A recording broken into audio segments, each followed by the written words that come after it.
Assalamualaikum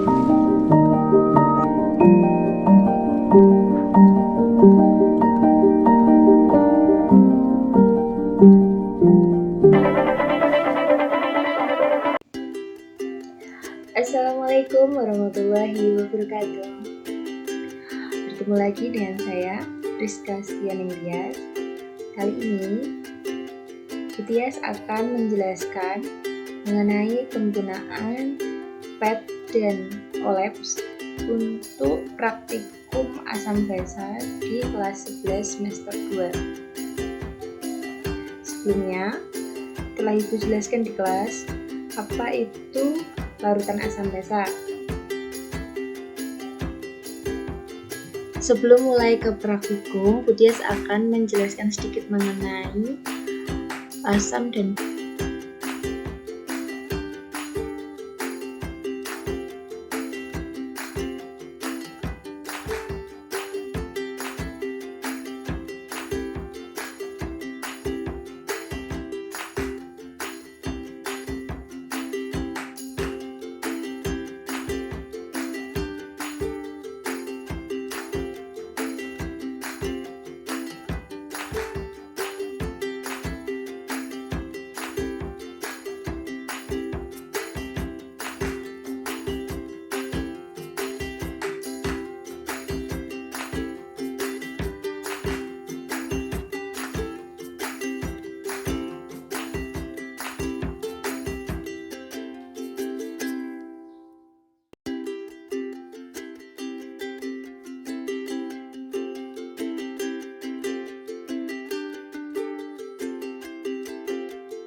Pada praktikum kali ini kita akan memanfaatkan virtual lab.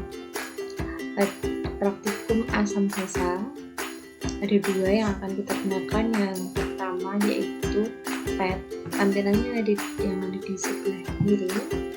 Kemudian yang kedua adalah OLED, tampilannya berada di sebelah kanan. Baik PET maupun OLED ini bebas akses, tidak perlu membuat akun atau membayar dan sejenisnya. Kita bisa menggunakannya secara bebas. Jika PET bahasanya menyesuaikan bahasa yang digunakan di PC atau laptop, sedangkan OLED bahasanya menggunakan bahasa Inggris. Kita nanti akan mencoba untuk mempelajari bagaimana cara menggunakan PET dan OLED untuk praktikum asam basa. Pertama-tama kita menuju ke praktikum yang pertama terlebih dahulu, yaitu menggunakan PET. Bisa kalian baca di buku kalian. Praktikum pertama akan kita lakukan dua percobaan. Yang pertama yaitu uji larutan asam basa, dan yang kedua nanti kalian akan menelusuri pengaruh konsentrasi terhadap kekuatan asam dan basa. Pertama, kita buka dulu laman PET, bisa kalian ketikkan di browser kalian. Nah, pilih yang paling atas, pet.colorado.edu. Kita buka.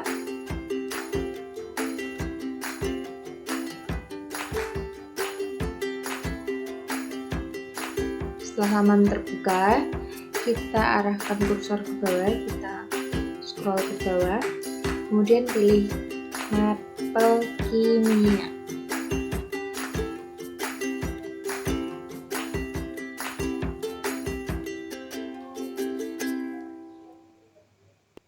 Setelah itu kita scroll ke bawah lagi. Nah, kita menuju ke percobaan larutan asam basa. Kita pilih.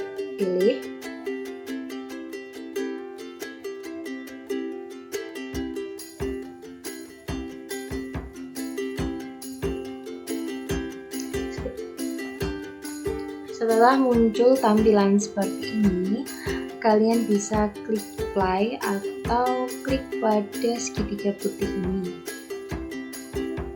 Kita tunggu sebentar. Akan ada dua pilihan, yaitu bagian pengenalan dan larutan saya. Untuk mengerjakan percobaan yang pertama, kalian bisa memilih bagian pengenalan terlebih dahulu. Nah, akan muncul tampilan seperti ini. Di sini ada larutan sampel, kemudian ada pH meter, ada pilihan sampel yang sudah disesuaikan dengan yang ada di buku panduan. Kemudian ini untuk memperlihatkan molekul atau grafik, atau ada opsi untuk disembunyikan. Jika kita pilih molekul, maka di sini nanti akan muncul molekul-molekul H2O-nya seperti apa jika di dalam air. Jika kita klik yang pelarut, maka akan muncul juga molekul pelarutnya. Jadi kita tidak akan menggunakan ini. Jika kita klik grafik, maka akan muncul konsentrasi larutan serta pH-nya. Jika kita klik sembunyikan, maka yang muncul adalah gelas kimia saja setelah sampel secara makroskopik seperti yang kita lihat sehari-hari di laboratorium. Nah, kita pilih yang molekul saja. Di bagian peralatan ada pH meter di sebelah paling kiri, kemudian di tengah ada kertas lakmus, dan yang di paling tepi adalah nyala lampu. Yang akan kita gunakan di percobaan kali ini adalah pH meter dan lakmus. Untuk nyala lampu tidak kita gunakan, tapi kalian boleh mencobanya untuk sekadar pengetahuan saja. Yang pertama kita pilih larutan air, kemudian bagian peralatan kita klik yang pH meter. Nah, untuk mengetahui pH-nya, kita drag pH meter ini yang di atas larutan ke dalam larutan. Nah, di sini akan muncul angka 7, di mana angka 7 ini adalah pH dari air. Sesuai dengan teori yang sudah diketahui bahwa air adalah larutan yang netral. pH-nya sama dengan 7. Tuh. Bagaimana jika kita menggunakan kertas lakmus? Kita klik lakmus yang tengah di bagian peralatan. Nah, kita sama celupkan juga seperti pH meter tadi. Di sini terdapat perubahan warna lakmus yang tadinya kuning agak pucat berubah menjadi oranye. Nah, lalu bagaimana cara menentukan pH-nya? Kita geser ke dekat indikator warna. Kita samakan warna manakah yang paling mirip dengan lakmus yang sudah dimasukkan di sampel tadi. Ternyata warna yang paling mirip adalah 7, sesuai dengan pengukuran yang menggunakan pH meter sebelumnya. Nah, ini hasil pengukuran ini kalian catat untuk nanti dijadikan laporan. Kemudian gimana Bu kalau mau pindah ke larutan yang kedua? Kalian tinggal klik saja larutan mana dulu yang mau diuji, tidak harus urut, bebas. Bisa pilih yang asam kuat terlebih dahulu. Nah, karena tadi masih kertas lakmus, di sini kertas lakmusnya otomatis berubah warna menjadi jingga. Jingga itu indikatornya paling mirip nomor berapa? Ternyata pH 2. Apakah benar? Kita ganti menggunakan pH meter. Nah, betul, yang muncul adalah angka 2. Kita lanjut ke larutan yang ketiga, yaitu asam lemah. Asam lemah di sini tertera pH-nya 4,5. Kalau kita pakai kertas lakmus, warna apa yang muncul? Oranye muda. Nah, oranye berada di antara oranye angka 4 dan 5. Nah, kita lanjut larutan berikutnya, yaitu basa kuat. Nah, ketika kita memakai kertas lakmusnya berubah menjadi warna biru toska atau biru hijauan. Nah, kita samakan dengan indikator warna, ternyata pH-nya 12. Betul tidak? Coba kita gunakan pH meter. Nah, ternyata angka yang muncul 12. Sama seperti ketika menggunakan kertas lakmus. Oh ya, sekedar pengetahuan saja, untuk yang nyala lampu kita bisa lihat. Ketika rangkaian listrik ini kita masukkan ke dalam sampel, nah, basa kuat nyalanya sangat terang. Air dia menyala redup. Asam kuat dia menyala sangat terang. Asam lemah menyala tetapi tidak seterang basa kuat dan basa lemah. Selanjutnya untuk sampel-sampel berikutnya kalian bisa mencoba secara mandiri. Jangan lupa ditulis laporannya lengkap. pH meter itu angka yang tertera di pH meter tadi. Kemudian yang warna berdasarkan warna yang muncul di kertas lakmus. Jika sudah selesai, bisa kita lanjutkan ke praktikum yang kedua, yaitu menguji pengaruh konsentrasi terhadap kekuatan asam basa. Di bagian bawah layar akan ada pilihan larutan saya. Silahkan diklik. Setelah itu kita atur terlebih dahulu mau asam atau basa yang akan kita uji. Kalau kita pilih asam, maka kursornya ini diarahkan ke asam. Di sini ada beberapa pilihan konsentrasi sesuai dengan yang ada di buku panduan. Pertama kita uji dulu larutan asam dengan konsentrasi 0,01. Apa yang akan terjadi? Nah, ternyata dia memiliki pH 4,36. Di sini kekuatannya lemah, konsentrasinya 0,001. Silahkan dicatat di data pengamatan. Kemudian menggunakan kertas lakmus, kita celupkan. Warnanya di antara 4 dan 5 sesuai dengan yang menggunakan pH meter sebelumnya. Terus digeser ke 0,01. pH meternya juga akan berubah 3,83. Jika kita geser lagi ke 0,1, pH-nya semakin menurun lagi ke 3,34. Jika digeser lagi ke 1, pH-nya 2,85. Nah, ini nanti kalian bisa uraikan di mengapa jika konsentrasi semakin naik, pH-nya semakin turun. Lalu bagaimana hubungan di antara keduanya? Berikutnya, kalian bisa melakukan uji terhadap basa, sama langkahnya seperti ketika asam tadi. Nah, dimulai dari konsentrasi 0,001, pH-nya 9,64, 0,01, pH-nya 10,17, 0,1, pH-nya 10,68, konsentrasi 1, pH-nya 11,15. Ini juga harus kalian bahas di pembahasan kenapa kalau konsentrasinya semakin naik, pH-nya juga semakin besar.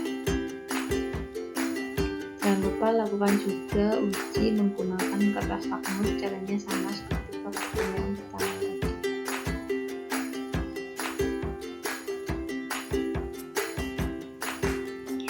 Kemudian untuk praktikum yang ketiga mengenai uji sifat asam basa pada minuman yang sering kita temui sehari-hari, kita akan menggunakan OLAP Amrita.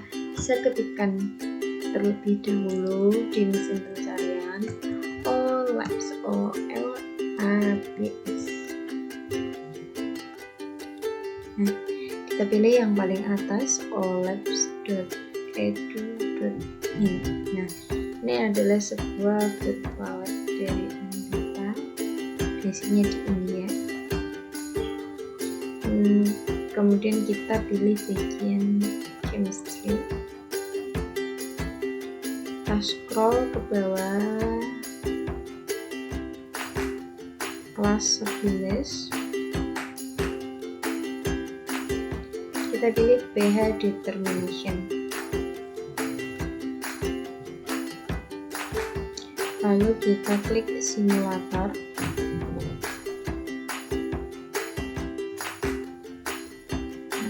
Tampilannya akan seperti ini. Di sini ada indikator warna, sama seperti ketika kita pakai pet. Di sini indikator universal, ini ada pipet tetes, kertas lakmus, dan beberapa sampel minuman. Kita coba mulai dari yang pertama dulu, yaitu jus lemon. Kita klik, kemudian jus ini kita tetesi dengan indikator universal. Caranya kita klik dulu indikator universal, lalu kita drag ke larutan lemon jus tadi, kita klik lagi akan di atas. Nah, dapat kita amati lemon jus tadi yang semula warnanya putih putih berubah menjadi merah ke oren-orenan. Lalu kita bandingkan dengan indikator warna yang ada di sebelah sini. Paling mirip dengan warna yang mana? Nah, boleh disandingkan seperti ini. Cukup sangat mirip ya ternyata, karena ya warnanya yang serupa adalah indikator nomor 2, maka bisa dikatakan bahwa pH dari jus lemon yaitu 2. Kemudian untuk mengganti sampel bisa klik reset. Parutan yang kedua kita pilih jus tomat. Sama seperti tadi, kita klik indikator universal, lalu kita drag ke sampel. Nah, jus tomat yang tadinya orange pekat berubah menjadi agak muda. Kita cek manakah yang mirip. 3 ternyata bukan. Apakah 2? Bukan. Apakah 4? Nah, ternyata 4 yang paling pas dengan jus tomat.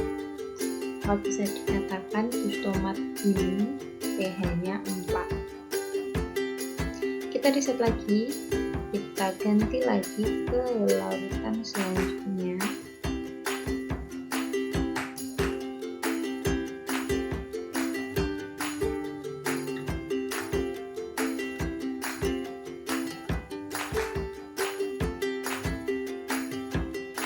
Jika nanti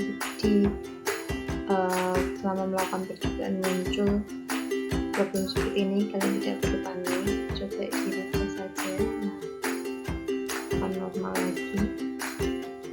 Kita ke larutan yang ketiga yaitu jus jeruk atau orange juice. Sama, kita teteskan indikator universal dulu.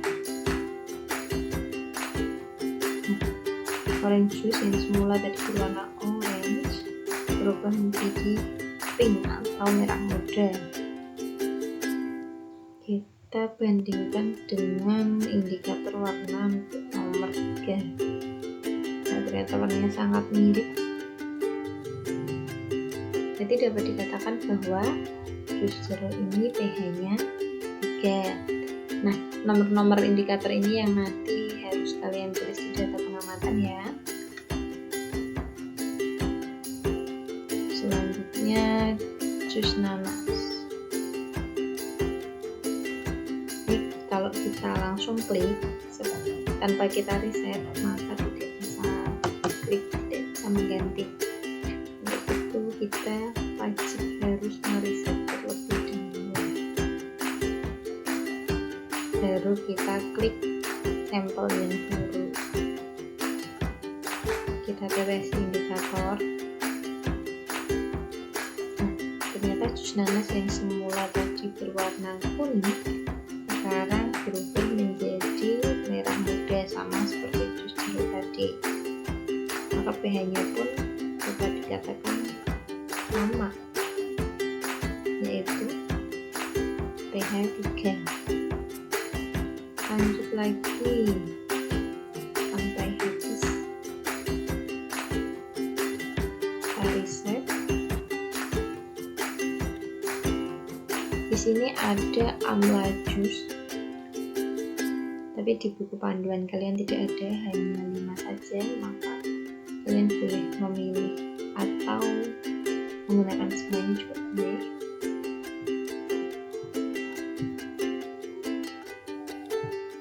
Kita tetesi indikator universal, berubah menjadi orange, maka pH berapakah ini kita ambil salah satu warna di indikator universal. Ternyata warna yang paling mirip adalah warna 2, maka pH-nya sama dengan 2. Kita reset lagi menuju menuju larutan yang terakhir, yaitu jus mangga atau mango juice. Semula warnanya kuning, setelah ditetesi indikator universal